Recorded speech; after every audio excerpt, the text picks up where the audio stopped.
नमस्कार दोस्तों, विद्या शक्ति एजुकेशन के ऑनलाइन प्लेटफॉर्म पर सभी मित्रों का हार्दिक स्वागत और अभिनंदन है। दोस्तों आज अपन पढ़ेंगे पचित भोजन का अवशोषण है वो किस प्रकार से होता है।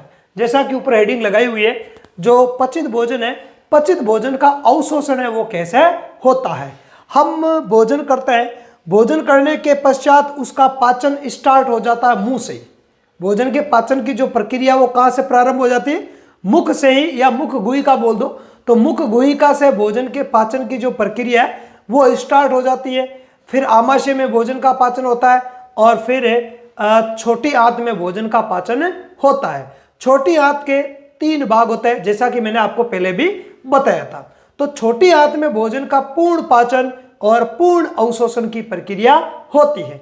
पिछली वाली क्लास में हम भोजन के पाचन को पढ़ चुके हैं। छोटी आंत में भोजन का जो पाचन है वो कैसे होता है इसके बारे में अपन पढ़ चुके हैं। यदि वो क्लास आपने नहीं देखी है तो बायोलॉजी की प्लेलिस्ट में जाकर आप वो क्लास देख सकते हो, ठीक है, अच्छे से, ठीक है। तो आज अपन पढ़ेंगे पाचन के पश्चात अवशोषण कैसे होता है। देखो, पाचन के पश्चात अवशोषण की जरूरत क्यों पड़ती है? हम जो भी भोजन करते हैं तो उसका केवल पाचन होने से काम नहीं चलेगा।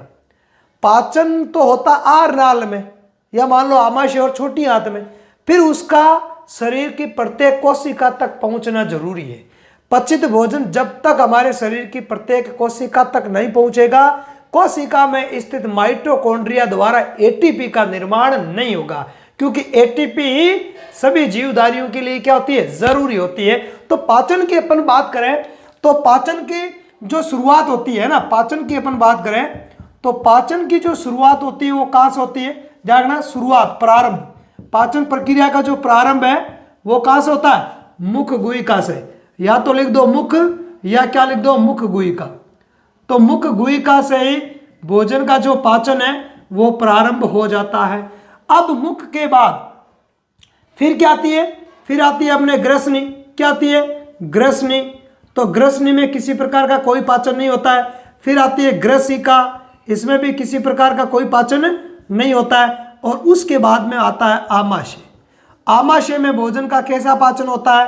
अर्ध पाचन होता है। आमाशय में भोजन का कैसा पाचन होता है? अर्ध पाचन होता है। ध्यान रखना है, आमाशय में भोजन का कैसा पाचन होता है? अर्ध पाचन होता है, ध्यान रखना है। और पाचन का जो प्रारंभ है, पाचन की प्रक्रिया का जो प्रारंभ है वो मुख से होता है। ये सवाल आता है, यही सवाल आता है भाई जनरल साइंस के अंदर कि पाचन की प्रक्रिया की शुरुआत होती है तो मुख या मुख गुहिका, ठीक है, इससे होती है। और इन दोनों विभागों में किसी प्रकार का कोई पाचन नहीं होता है। उसके नीचे आता है आमाशय।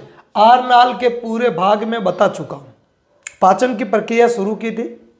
उसका जो पहली क्लास है, उसकी पहली क्लास में मैंने पाचन तंत्र को डिटेल से समझाया है विथ डायग्राम, कि कौन सा भाग किसके बाद में आएगा, किसके कितने भाग है, सारे समझा चुका हूं, ठीक है। अब अपन इसी पॉइंट पे बात करेंगे, ठीक है। तो पाचन की शुरुआत है वो कहां से होती है? मुख या मुख गुहिका। और अर्ध पाचन कहां होता है? अर्ध पाचन होता है आमाशय में। आमाशय के बाद में भोजन कहां जाता है? छोटी आंत में। कहां जाता है? छोटी आंत में। और छोटी आंत में भोजन का पाचन है वो कैसे होता है, इसके लिए पिछली क्लास अपलोड कर रखी है, उस क्लास को आपको देखना है। अब छोटी आंत के 3 भाग होते हैं। छोटी आंत के कितने भाग होते हैं? ध्यान में रखना है। छोटी आंत की बात करें तो छोटी आंत, स्मॉल इंटेस्टाइन है ना, छोटी आंत। तो छोटी आंत के भाग होते हैं 3। कितने भाग होते हैं? 3। पहला जो भाग होता है उसको क्या बोलते हैं अपन? बताया था मैंने आपको। पहले भाग को बोलते हैं ग्रेणी। पहले भाग को क्या बोलते हैं? ग्रेणी, या इसको अंग्रेजी में बोलते हैं ड्यूडीनम। क्या बोलते हैं? ड्यूडीनम। और दूसरा जो भाग होता है उसको अपन क्या कहते हैं? उसको बोलते हैं अपन जेजुनम या अग्र शुद्रांतर। क्या बोलते हैं? अग्र शुद्रांतर। क्या बोला जाता है उसको? अग्र शुद्रांतर, या अंग्रेजी में उसको कहते हैं अपन जेजुनम। अंग्रेजी में क्या कहेंगे? इसको जेजुनम कहेंगे। और तीसरा जो भाग होता है उसको बोलते हैं अपन शुद्रांतर। क्या बोलते हैं उसको? शुद्रांतर बोलते हैं, ठीक है। या उसको बोलते हैं अपन ड्यूडीनम, जेजुनम, और इसको बोलेंगे अपन, क्या बोलेंगे? इलियम। क्या बोलेंगे? इलियम। तो इन 3 भागों में भोजन का पूर्ण पाचन और अवशोषण होता है। ध्यान रखना, पूर्ण पाचन, पूर्ण पाचन एवं अवशोषण, पूर्ण पाचन एवं अवशोषण। तो पूर्ण पाचन और अवशोषण की प्रक्रिया है वो छोटी आंत में होती है, स्मॉल इंटेस्टाइन में होती है। ये आपको अच्छे से ध्यान में रखना है। कई बार ये सवाल आया हुआ है कि भोजन के पूर्ण पाचन की जो प्रक्रिया है वो आहारनाल के किस भाग में संपन्न होती है। तो भोजन के पूर्ण पाचन की जो क्रिया है वो आहारनाल के जो छोटी आंत वाला भाग होता है उसमें पूर्ण होती है। आगे बात समझ में। छोटी आंत के जो 3 भाग होते हैं, ग्रहणी, अग्र शुद्रांत्र और शुद्रांत्र। आगे बात समझ में। तो पूर्ण पाचन की प्रक्रिया और अवशोषण की प्रक्रिया इन्हीं भागों में होती है। मुख्यतः यदि अपन पाचन की बात करें तो ग्रहणी में होता है। प्रमुख जो पाचन है वो कहाँ होता है? प्रमुख पाचन है वो ग्रहणी में होता है। लेकिन कई सारी किताबों के अंदर आपको शुद्रांत्र भी देखने को मिल जाएगा, है ना। पाचन की जो पूर्ण प्रक्रिया है वो अंततः शुद्रांत्र में होती है। इसलिए क्या कहा जाता है कि भोजन के पाचन की जो महत्वपूर्ण प्रक्रिया है वो कहाँ, या प्रमुख पाचन है वो कहाँ होता है? शुद्रांत्र में होता है। कहाँ होता है? शुद्रांत्र में होता है। तो ग्रहणी में पाचन के पश्चात भोजन किस में जाएगा? अग्र शुद्रांत्र और शुद्रांत्र में जाएगा। ध्यान रखना है। आमाशय में भोजन का क्या होता है? अर्धपाचन होता है। क्या होता है? अर्धपाचन होता है। अर्धपाचन के पश्चात भोजन को क्या बोलते हैं? काइम बोलते हैं। क्या बोलते हैं? काइम। ये काइम कहाँ आता है? छोटी आंत में। छोटी आंत का पहला भाग कौन सा है? ग्रहणी। ग्रहणी में आता है। ग्रहणी या छोटी आंत में भोजन का पाचन कैसे होता है उसके लिए मैंने पहले ही आपको समझा दिया है। अब ग्रहणी से आगे जो पचा हुआ जो भोजन है वो जाता है आपके अग्र शुद्रांत्र में। कहाँ जाता है? अग्र शुद्रांत्र में। और अग्र शुद्रांत्र से फिर किस में जाता है? शुद्रांत्र में प्रवेश करता है। तो अग्र शुद्रांत्र और शुद्रांत्र में इसका क्या किया जाता है? अवशोषण कर लिया जाता है। पचित जो भोज्य पदार्थ है उनको अवशोषित कर लिया जाता है। तो अवशोषण किसको कहते हैं अपन?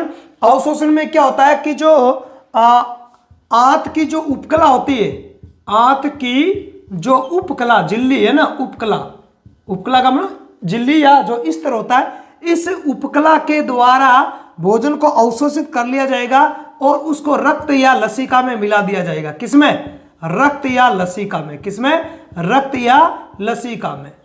तो पचित भोजन के जो सरल घटक होते हैं, अमीनो अम्ल है, ग्लूकोज है, गिल्सरोल है, वसीय अम्ल है, यही सरल होता है ना। लास्ट में भोजन का पाचन इन्हीं पदार्थों में होता है। तो इन पचित भोज्य पदार्थों को जो आंत की उपकला होती है, आंत की उपकला के अंदर है जो पाया जाता है रक्त और लसिका।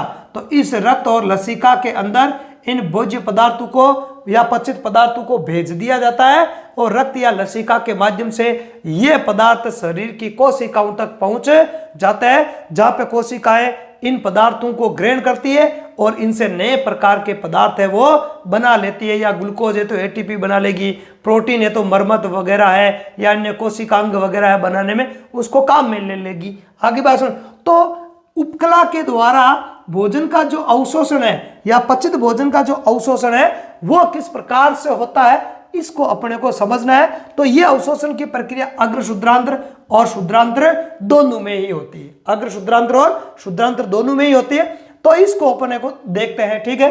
छोटी आंत का जो पहला भाग है, छोटी आंत की अपन बात करें तो छोटी आंत का जो पहला भाग है ग्रहणी, उसमें तो भोजन का क्या होता है? पाचन होता है, ठीक है। ग्रहणी में क्या हो गया? ग्रहणी में हो गया पाचन। ग्रहणी में क्या हो गया? पाचन। अब पूर्ण पाचन हो गया। अब भोजन कहाँ पहुंचा? अब भोजन पहुंचा उसके नीचे वाले भाग में जिसका नाम है अग्र शुद्रांत्र। क्या नाम है? अग्र शुद्रांत्र। अब इस अग्र शुद्रांत्र की संरचना कैसी होती है, लंबाई कितनी होती है, ये सब पहले की क्लास में मैं समझा चुका हूं, ठीक है। तो अग्र शुद्रांत्र के अंदर जो अवशोषण की प्रक्रिया वो कंप्लीट होती है ना। अवशोषण की प्रक्रिया है वो यहाँ पर आपके कंप्लीट हो जाती है। इनके जो विभिन्न जो घटक होते हैं, जैसे बात करें ग्लूकोज है, इसके अलावा अमीनो अम्ल है। कौन? अमीनो अम्ल है, ठीक है। वसीय अम्ल है, वसीय अम्ल, गिल्सरोल, आगे बात सुने, गिल्सरोल या ग्लिसरॉल, ठीक है। इन सब पदार्थों का जो अवशोषण है वो मुख्यतः कहाँ होता है? अग्र शुद्रांत्र में, ठीक है। तो अग्र शुद्रांत्र की जो उपकला होती है, इसकी उपकला में अभी अपन देखेंगे, इसकी उपकला के अंदर क्या पाए जाता है? रसांकुर पाए जाते हैं। क्या पाए जाता है? रसांकुर पाए जाते हैं। क्या पाए जाता है? रसांकुर और सूक्ष्मांकुर पाए जाता है जो मिलकर ब्रूस बॉर्डर का निर्माण करते हैं। रसांकुर प्लस सूक्ष्मांकुर, है ना, सूक्ष्मांकुर, तो ये मिलकर क्या करते हैं, ब्रूस बॉर्डर का निर्माण करते हैं। किसका निर्माण करता है, ब्रूस बॉर्डर का निर्माण करते हैं। तो ये जो ब्रूस बॉर्डर है ये भोजन के अवशोषण में क्या करता है, सहायता करता है ना, अवशोषण के सतही क्षेत्रफल में वृद्धि कर देता है। अवशोषण के सतही क्षेत्रफल में, सतही क्षेत्रफल में वृद्धि, सतही क्षेत्रफल में क्या कर देता है, ये वृद्धि कर देता है। अभी इसका मैं डायग्राम बनाऊंगा। तो अग्र शुद्रांत्र में जो ये उपकला है, इस उपकला के अंदर विशेष प्रकार की कोशिकाएं होती है जिनको अपन बोलते हैं एंटेरोसाइट कोशिकाएं। कौन सी, एंटेरोसाइट कोशिकाएं। तो ये जो एंटेरोसाइट कोशिकाएं हैं वो मुख्यतः अग्र शुद्रांत्र में पचित जो भोज्य पदार्थ है ना, जैसे मान लिया कि कार्बोहाइड्रेट का पाचन अंत में ग्लूकोज में हो जाएगा, प्रोटीन का अंत में पाचन किस में हो जाएगा, अमीनो अम्ल में हो जाएगा, और इसके अलावा जो आपके वसा है, वसा का अंत में पाचन किस में हो जाता है, वसी अम्ल और गिल्सरोल में हो जाता है, वसी अम्ल और गिल्सरोल में। ध्यान रखना, ये तो हो गया कार्बोहाइड्रेट। कार्बोहाइड्रेट के अनेक प्रकार है, पर मोटे तौर पे बात करें तो ठीक है, अमीनो अम्लों का पाचन इसमें हो जाएगा, सॉरी प्रोटीन का पाचन इसमें हो जाएगा, किसमें, अमीनो अम्लों में, और वसा का पाचन किसमें हो जाएगा, वसी अम्ल और गिल्सरोल में, जो कि मैं पहले पाचन वाले में बता चुका हूं।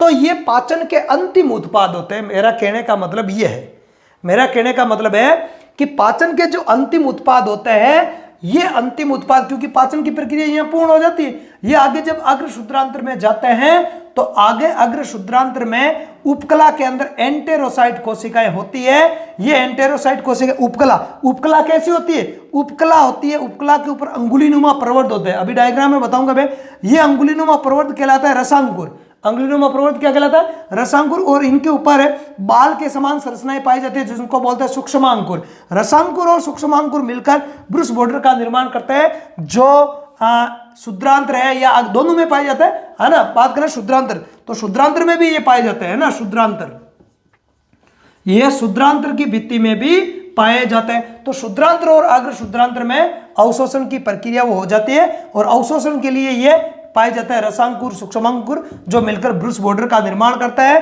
तो ये अवशोषणकारी सतही क्षेत्रफल में क्या कर देता है, वृद्धि कर देता है। कैसे करता है अभी मैं बताऊंगा। तो यहां पर एंटेरोसाइट कोशिकाओं की महत्वपूर्ण भूमिका होती है अग्र शुद्रांत्र में, ठीक है। यहां पे पाचन हो गया, अब आगे भोजन किस में जाएगा भाई आमाशय से आया, आमाशय से भोजन आया, आमाशय में आधा पाचन हो गया, छोटी आंत में आया, छोटी आंत का पहला भाग था ग्रहणी, ग्रहणी में पूर्ण पाचन हो गया, फिर गया किस में गया, अग्र शुद्रांत्र में गया, अग्र शुद्रांत्र में लगभग अवशोषण की प्रक्रिया क्या हो गई, पूरी हो गई, आगे और गया, आगे जाएगा तो क्या आ जाएगी आगे शुद्रांत्र। शुद्रांत्र में उन पदार्थों का अवशोषण होता है जिनका पाचन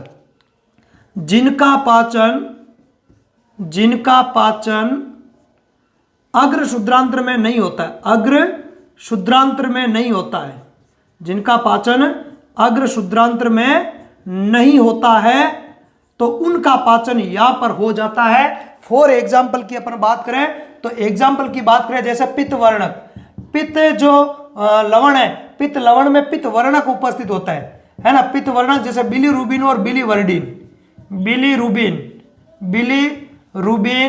और बिलीवर्डिन। तो इस प्रकार के जो पित्त वर्णक होता है उनका यहाँ पर क्या हो जाता है, इस प्रकार के जो वर्णक होता है उनका अवशोषण इस शुद्रांत्र में होता है। इसके अलावा कुछ जो होता है आपके लवण, कुछ लवण है जिनका अवशोषण अग्र शुद्रांत्र में नहीं होता, तो उनका भी अवशोषण है वो इसके अंदर हो जाता है। इसके अलावा कुछ विटामिन, तो इनका जो पाचन है वो अवशोषण है वो इस प्रकार से या इसमें हो जाता है, ठीक है। तो इस प्रकार से अग्र शुद्रांत्र और शुद्रांत्र में भोजन का पूर्ण पाचन होता है। तो इस पाचन की प्रक्रिया में महत्वपूर्ण भूमिका कौन निभाता है, रसांकुर और सूक्ष्मांकुर, है ना, जो मिलकर ब्रूस बॉर्डर का निर्माण करते हैं। तो ये कैसे होता है, अब इनके डायग्राम की अपन बात करते हैं। तो यहां पर एक डायग्राम की अपन बात करें, ठीक है। तो यहां पर जो ये डायग्राम दिया हुआ है, इस डायग्राम के अंदर आपको छोटी आंत दे रखी है। पहले वाले डायग्राम में देखो छोटी आंत का एक भाग कटा हुआ है जिसको अगले सेकंड डायग्राम में बताया गया। तो इस सेकंड वाले डायग्राम में आपको अंगुली के समान उभार दिखाई दे रहे हैं, अंगुली के समान क्या दिखाई दे रहा है, उभार दिखाई दे रहा है। और थर्ड वाला जो डायग्राम है वो इन अंगुलीनुमा उभारों के अंदर की संरचना है। तो अंदर की संरचना में आपको लाइनिंग दिखाई दे रही है ना, अलग अलग रंगों की। तो ये जो लाइनें दिखाई दे रही है ये होती है अपने रक्तवाहिनियां। कौन होती है, रक्तवाहिनियां होती है। रक्तवाहिनियों में इन पदार्थों का क्या कर लिया जाता है, अवशोषण कर लिया जाता है। ठीक है, तो कैसे होता है, तो इसको एक बार इधर देखो आप। जैसे मान लिया कि मैं इसको इस प्रकार से बनाऊं, जैसे मान लिया कि ये इस प्रकार से, देखो आप, ये इस प्रकार से अंगुलीनुमा प्रवर्ध होता है। ये क्या होता है, ये इस प्रकार से अंगुलीनुमा प्रवर्ध होता है, ये आंत की भित्ति में। अब ये कैसे रहेंगे, देखो जैसे मान लिया ये छोटी आंत है, तो इस प्रकार से छोटी आंत कुंडलित होती है। छोटी आंत कैसी होती है, इस प्रकार से क्या होती है, कुंडलित होती है। तो ये इस प्रकार से जब कुंडलित होती है तो इसका एक भाग मान लो कि कटा हुआ भाग है। यहां से जैसे मान लिया इस भाग का आपने कट मार दिया, अब कट मार के इसको देखोगे तो यहां पर जैसे मान लिया ये इस प्रकार समझो, ये यहां पर, तो इसके अंदर ये जो है उपकला है, ये उपकला इधर इस प्रकार से फैली हुई है, इधर ऊपर से भी ये इस प्रकार से फैली हुई, इस प्रकार से। तो यहां मैंने इसका स्पष्ट डायग्राम बना दिया। तो उपकला के अंदर ये जो अंगुलीनुमा प्रवर्ध होता है इनको बोलते हैं अपन रसांकुर। क्या बोलते हैं इनको, इनको बोला जाता है रसांकुर। क्या बोला जाता है, रसांकुर। इन रसांकुरों के ऊपर क्या पाई जाती है, बाल समान संरचनाएं पाई जाती है। क्या पाई जाती है, बाल के समान संरचनाएं पाई जाती है, जिनको अपन क्या कहते हैं, जिनको कहते हैं सूक्ष्मांकुर। क्या बोलते हैं, सूक्ष्मांकुर बोलते हैं। और रसांकुर और सूक्ष्मांकुर मिलकर ये जो संरचना बना रहे हैं, इस संरचना को ही बोलते हैं ब्रूस बॉर्डर। तो ये क्या हो गया, ये हो गया सूक्ष्मांकुर। ये क्या हो गया, ये हो गया सूक्ष्मांकुर। और रसांकुर और सूक्ष्मांकुर जो मिलकर जो इस प्रकार की जो ये संरचना बना रहे हैं, इस संरचना को अपन क्या कहते हैं, ब्रूस बॉर्डर कहते हैं। क्या बोलते हैं इस संरचना को, इस संरचना को बोलते हैं ब्रूस बॉर्डर बोलते हैं। क्या बोलते हैं, ब्रूस बॉर्डर इस संरचना को बोला जाता है। आगे बात समझ। तो इसके अंदर क्या होती है, अब ये क्या, ये इसकी ये इस तरह ये जो है ना, ये भित्ति, इस भित्ति का है, ये पूरी भित्ति है। ऐसा नहीं कि इसको, इस लाइन को तो आप नीचे वाली लाइन मान लो और इस लाइन को आप ऊपर वाली लाइन मान लो, ऐसा नहीं भाई। ये ऐसा इधर से भी है और इधर से भी है ना। ये बहुत सूक्ष्म चीजें होती है, माइक्रोस्कोप में देखना पड़ता है। ठीक है, तो ये इतनी सी क्या है, ये पूरी की पूरी क्या, ये भित्ति है, ये भित्ति है पूरी की पूरी। तो एक साइड का मैंने डायग्राम बनाया, तो इसके अंदर रहती है रक्तवाहिनियां और लसिका वाहिनियां। जैसे ये बना दी मैंने रक्तवाहिनी, ये क्या बना दी मैंने, ये रक्तवाहिनी बना दी।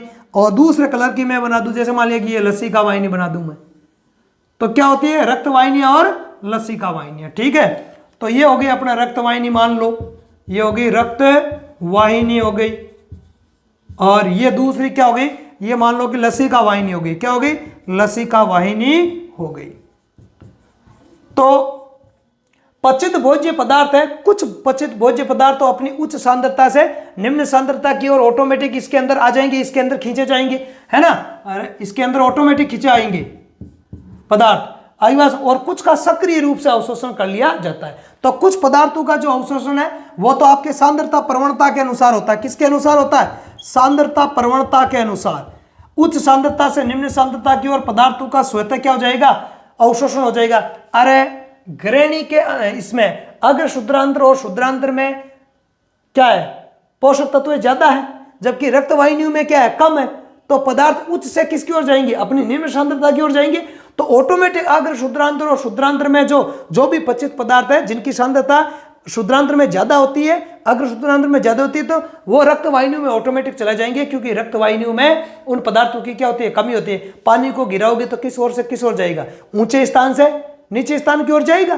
तो वही बात यहां है, उच्च सांद्रता से निम्न सांद्रता की ओर चले जाता है। ठीक है, जबकि अधिकांश पदार्थों का जो अवशोषण है वो इस प्रकार से रक्तवाहिनियों के द्वारा कर लिया जाता है। लेकिन यदि वसा के अवशोषण की बात करें तो ध्यान रखना, वसा का अवशोषण, किसका अवशोषण, वसा का अवशोषण है वो मिसेल निर्माण की प्रक्रिया के द्वारा लसिका वाहिनियों द्वारा होता है। किस निर्माण, किसके द्वारा, पहले इसको मिसेल में तब्दील किया जाता है। किसमें, मिसेल, किसमें तब्दील किया जाएगा, मिसेल में तब्दील किया जाता है। मिसेल एक विशेष प्रकार की संरचना होती है। साबुन और अपमार्जक जब मैं पढ़ाऊंगा तो उस टाइम आपको बताऊंगा कि मिसेल क्या होता है।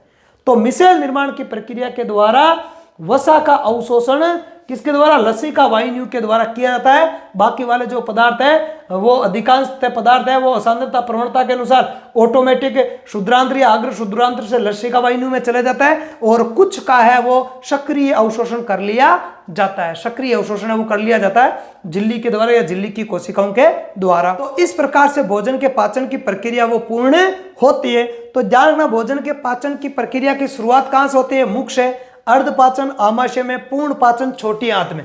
पूर्ण पाचन और पूर्ण अवशोषण है वो छोटी आंत में होता है। छोटी आंत के जो विभिन्न भाग होते हैं उनमें पाचन और अवशोषण की प्रक्रिया लगभग क्या हो जाती है, पूर्ण हो जाती है। तो इन चीजों का सबका एक बार क्या बना लेते हैं, एक बार नोट्स बना लेते हैं। क्या बना लेते हैं, नोट्स बना लेते हैं। ठीक है, हाँ, तो सबसे पहले अपन देखते हैं अवशोषण की परिभाषा। तो अवशोषण की डेफिनेशन क्या होती है इसको अपन देखते हैं। तो पचित भोजन का आंत्र की उपकला है ना, आंत की या आंत्र की उपकला कोशिकाओं के माध्यम से रक्त किसमें, रक्त या लसिका में स्थानांतरण को अवशोषण कहते हैं। मतलब है कि पचित भोज्य पदार्थ आंत की उपकला कोशिकाओं के माध्यम से किसमें चले जाएंगे, या तो चले जाएंगे रक्त में या चले जाएंगे लसिका में। जो रक्त के द्वारा जिनका अवशोषण या परिवहन किया जाएगा वो रक्त में चले जाएंगे, और जिनका परिवहन या अवशोषण लसिका में होता है तो वो लसिका में चले जाएंगे। अभी बताऊंगा कौन कौन से, आगे देखो। ठीक है, आगे बात करें तो भोजन का पूर्ण पाचन एवं अवशोषण किसमें होता है, छोटी आंत में होता है। किसमें होता है, छोटी आंत में होता है। मुख्यतः अवशोषण की प्रक्रिया अग्र शुद्रांतर और शुद्रांतर में होती है। किसमें होती है, अग्र शुद्रांतर और शुद्रांतर में मुख्यतः अवशोषण की प्रक्रिया होती है।